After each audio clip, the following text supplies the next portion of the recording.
Comment বক্সে আজে বাজে কমেন্ট করছে, কাজটা ঠিক হচ্ছে না মুনতাসির নিলয়।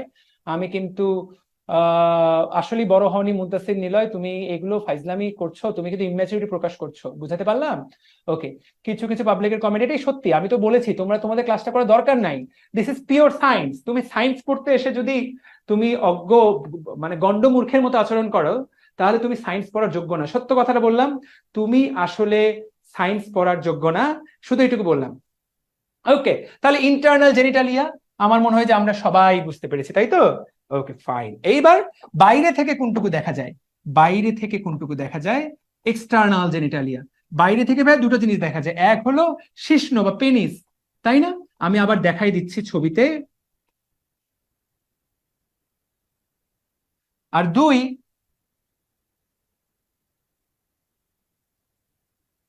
বা টেস্টিসের যে আবরণ সেটাকে বলে শুক্র, সেটাকে আমরা বলি স্ক্রোটাম। ইংরেজিতেই পড়তে হবে। টেস্টিসটা কিন্তু বাইরে থেকে দেখা যায় না। এই দুটা জিনিস এক্সটার্নাল জেনিটালিয়া। যারা লিখে নিতে পারো লিখে নিতে পারো, আমি ছবি দেখাই দিচ্ছি। এই যে, সো রিপ্রোডাক্টিভ বাইরে থেকে কতটুকু দেখা যায়? What are the external genitalia? তো prostate, bladder, testicle, pelvic, pelvic region, external. তাহলে বাইরে থেকে ভাইয়া এমন দেখা যায়, হ্যাঁ। সো দেখো টেস্টিসটা কিন্তু আর দেখতে পাচ্ছ না, টেস্টিসের উপর একটা আবরণ, চামড়া। এই যে টেস্টিসের উপর আবরণ, এই জিনিসটাকে কি বলে? এইটাকে বলে স্ক্রোটাম। এইটাকে বলে স্ক্রোটাম, স্ক্রোটাম। আর এইটাকে বলে পেনিস, সো শিশ্ন।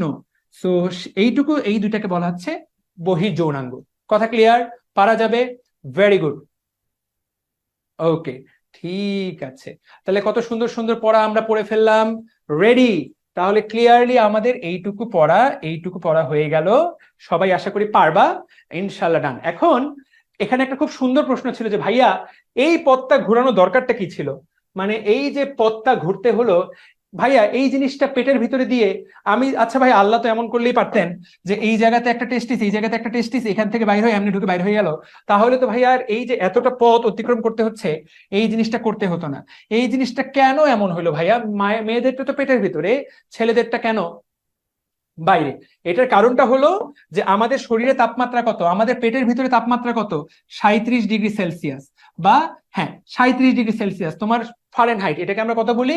98 দশমিক সামথিং 6 ডিগ্রি ফারেনহাইট। এইটা হলো দেহের আদর্শ তাপমাত্রা। কিন্তু এই যে শুক্রাণু তৈরি করা, স্পারমাটোজেনেসিস, এই যে শুক্রাণু তৈরি হওয়া বা স্পারমাটো, সংক্ষেপে লিখতেছি স্পারমাটোজেনেসিস, এইটার জন্য আদর্শ তাপমাত্রা হইল ভাইয়া 35 ডিগ্রি বা 34 ডিগ্রি তাপমাত্রা। 34 ডিগ্রি সেলসিয়াস এই তাপমাত্রা হলো এইটার জন্য আদর্শ। এর চেয়ে বেশি হলে স্পারমাটোজেনেসিস হবে না। সেই জন্য টেস্টিসটা পেটের বাইরে চলে আসে। তুমি যখন মায়ের পেটে থাকো, মায়ের পেটে জন্মের শুরুতে টেস্টিসটা যখন প্রথম তৈরি হয় সেটা কিন্তু পেটের মধ্যেই থাকে। তারপর আস্তে আস্তে টেস্টিসটা পেটের বাইরে এই জায়গায় নেমে যায়। কেন নেমে যায়? স্পারমাটোজেনেসিসের তাপমাত্রা মূল তাপমাত্রার চেয়ে 2 থেকে 3 ডিগ্রি কম। মেডিকেল ভর্তি পরীক্ষায় 10 বছর আগে এই প্রশ্নটাই আসছে যে শুক্রাশয়ের ভিতরে তাপমাত্রা কত থাকে? মূল দেহের চেয়ে 2 থেকে 3 ডিগ্রি কম থাকে। সবাই লিখে রাখো, মূল দেহের চেয়ে 2 থেকে 3 ডিগ্রি কম, এইটাই হলো উত্তর। কিন্তু ঝামেলাটা কি জানো? অপশনে দেওয়া ছিল এমন: মূল দেহের চেয়ে 1 ডিগ্রি কম, মূল দেহের চেয়ে 2 ডিগ্রি কম, মূল দেহের চেয়ে 3 ডিগ্রি কম, মূল দেহের চেয়ে 4 ডিগ্রি কম। ভাই আপনি পড়ালেন 2 থেকে 3, অপশনে দেওয়া আছে এরকম, কোনটা দাগাবো? তখন মূল দেহের চেয়ে যে কোনো একটা দাগাই দিবা, আমি দাগাইলে 3 দাগাই দিতাম। মূল দেহের চেয়ে 3 ডিগ্রি কম। বুঝাতে পারছি? তাহলে মূল দেহের চেয়ে 3 ডিগ্রি তাপমাত্রা কম রাখার জন্য টেস্টিসটা পেটের বাইরে বের হয়ে আসে।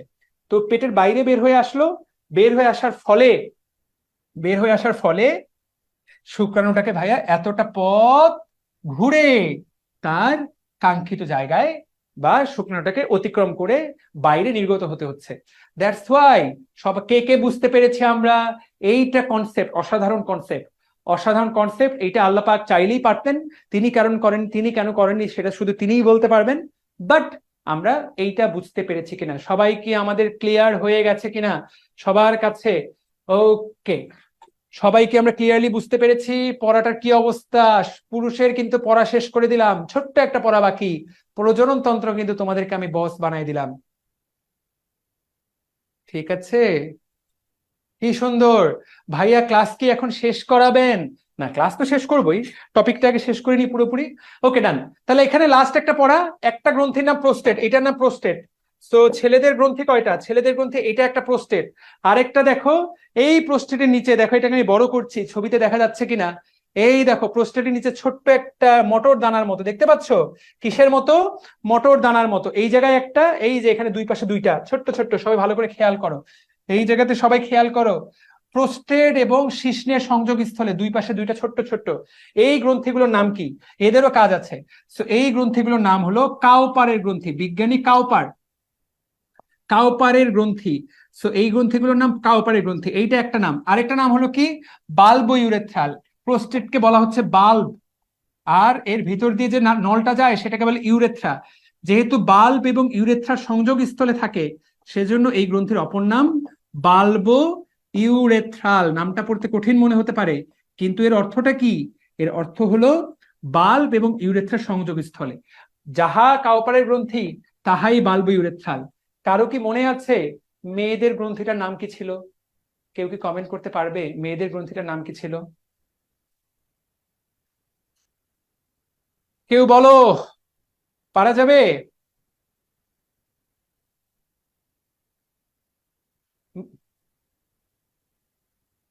টেস্টিসে একটা সুন্দর প্রশ্ন এসেছে, সেটা উত্তর দিচ্ছি। ওকে, প্রোস্টেট ক্যান্সার কেন হয়? প্রোস্টেট ক্যান্সার অনেকগুলো কারণ আছে, সবচেয়ে একটা গুরুত্বপূর্ণ কারণ হলো টেস্টোস্টেরন যদি বেশি ক্ষরণ হয় কারো, সেটা একটা কারণ। ভেরি গুড, তাহলে তোমরা অলরেডি উত্তর দিয়েছো। তাহলে দেখো, তোমরা অলরেডি উত্তর দিয়েছো। তাহলে ছেলেদের গ্রন্থি কিন্তু দুইটা, একটা প্রোস্টেট, রাইট, আরেকটা বাল্বো ইউরেথ্রাল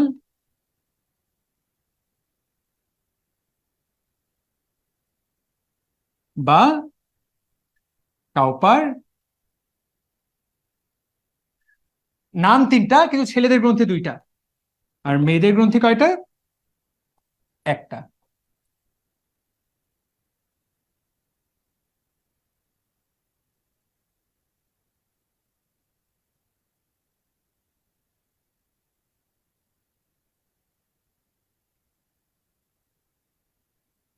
ঠিক আছে, এইটা মেডিকেল ভর্তি পরীক্ষার প্রশ্ন 2012, মেডিকেল ভর্তি পরীক্ষার প্রশ্ন 2012। তোমরা এখন সবাই পারো, প্রশ্নটা খুঁজে দেখো, এইটাই প্রশ্ন আসছে। হ্যাঁ, একজন প্রশ্ন করেছে, ভাইয়া টেস্টিসে আঘাত পেলে কেন অনেক ব্যথা লাগে? এইটার ব্যাখ্যা হলো, টেস্টিস তোমার শরীরের অন্যতম গুরুত্বপূর্ণ অঙ্গ, তাই না? এইটাতে তোমার ভবিষ্যৎ বংশধররা আছে, এইটার ভেতরে তোমার ভবিষ্যতের বংশধররা আছে। তুমি চাইলে 10টা বাচ্চা নিতে পারো, পৃথিবীকে তুমি 10টা বাচ্চা দান করে যেতে পারবা, তুমি যদি চাও, আর আল্লাহ যদি চান।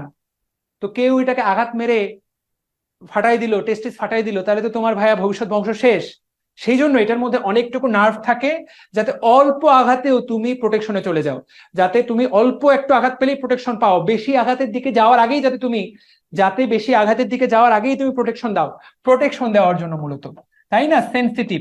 দেখো, তুমি কোন বন্ধুটাকে কিচ্ছু, ওকে খেপাও না, ও একটু কথা বললেও কান্না করে দেয়, বা একটু কথা বললেও রাগ করে, ও খুব সেনসিটিভ। সো একে তুমি একটু আঘাত করলেও ব্যথা পাবে। তো এই যে তুমি এমন ভাবে চলার চেষ্টা করো যাতে তুমি টেস্টিস আঘাত না পাও। ক্রিকেট খেলোয়াড়রা খেয়াল করো, সেজন্য গার্ড পরে। ফুটবল খেলোয়াড়রা দেখবা ফ্রি কিক নেওয়ার সময় টেস্টিস ঢেকে রাখে, খুব স্বাভাবিক, কারণ দিস ইজ ইম্পর্টেন্ট। আর বাকি সবকিছু ভাই, ব্রেনটা খেয়াল করো, একটা ক্রেনিয়াম, ব্রেইন বক্স স্কালের ভেতরে, তাই না? ব্রেইনটা হলো তোমার ক্রেনিয়ামের ভেতরে, করটিকার ভেতরে, হার্ট বক্ষপিঞ্জরের ভেতরে। এত গুরুত্বপূর্ণ অঙ্গ টেস্টিস, আল্লাহ পাক ওইটাকে বাইরে রেখে দিয়েছেন, তো সেটাকে তো কিছু না কিছু প্রতিরোধের ব্যবস্থা দিতে হবে। সেই প্রতিরোধের ব্যবস্থাটাই হলো নার্ভ সিস্টেম। সেই নার্ভের সিস্টেমটা তোমাকে প্রতিরোধ করে। আজকে আমরা প্রজননতন্ত্র বুঝলাম, কালকে দারুণ দারুণ জিনিস পড়াবো। এক, রজচক্র। মেয়েদের কেন রজচক্র হয় তোমাদের এটা সবার জানা উচিত, মেয়েদের তো জানা উচিতই, ছেলেদেরও জানা উচিত। বুঝাতে পারলাম কেন রজচক্র হয়, কিভাবে হয়, এই জিনিস আমাদের সবার জানা উচিত। চেষ্টা করব কালকে স্পারমাটোজেনেসিস এবং উওজেনেসিস পড়ে ফেলার, চেষ্টা করব দ্রুত দ্রুত পড়ে ফেলার, এবং কালকেই চেষ্টা করব বাচ্চাটা তৈরি করে ইমপ্লান্টেশন পর্যন্ত নিয়ে যাওয়ার। কালকে আমরা রজচক্র পড়বো এবং বাচ্চা তৈরি করে বাচ্চাটাকে আমরা জরায়ুর গায়ে বসাই দিব। কালকের দিনের পড়া এগুলা, আজকের দিনে এগুলো পড়াই দিলাম। এগুলা যে পড়াইলাম, এগুলা যে মূল বই থেকে শেষ করে দিছি, মূল বইয়ের প্রত্যেক লাইন যে পড়া হয়ে গেছে, তোমাদেরকে এখন শুধু খালি মূল বইটা দেখাই দেই। এখন মূল বইটা দেখলে দেখবা যে কিছুটা স্বস্তি পাবা যে ভাই আগের চেয়ে এটা এখন ভালো বুঝতে পারছি। হ্যাঁ, মূল বইয়ে আরো অসংখ্য লাইন দেওয়া আছে, সব লাইন থেকে পরীক্ষায় প্রশ্ন আসে না। আমি যে লাইনগুলো পড়ালাম এগুলো থেকেই পরীক্ষায় প্রশ্ন আসবে, এগুলো থেকেই প্রশ্ন আসে। ঠিক আছে, তাহলে প্রথম পেজ থেকে কি মুখ্য জননাঙ্গ কোনটা?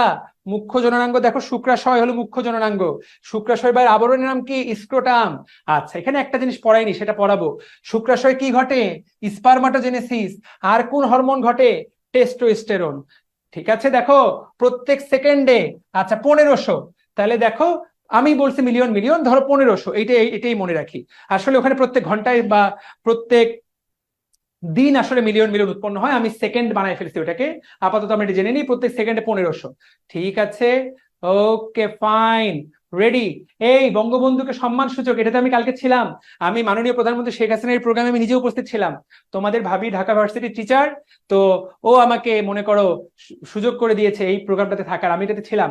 এপিডিডাইমিস, দেখো পড়া শেষ, পড়া হয়ে গেছে। তারপর দেখো ভাঁজ ডিফারেন্ট শুক্রনালী, পড়া শেষ।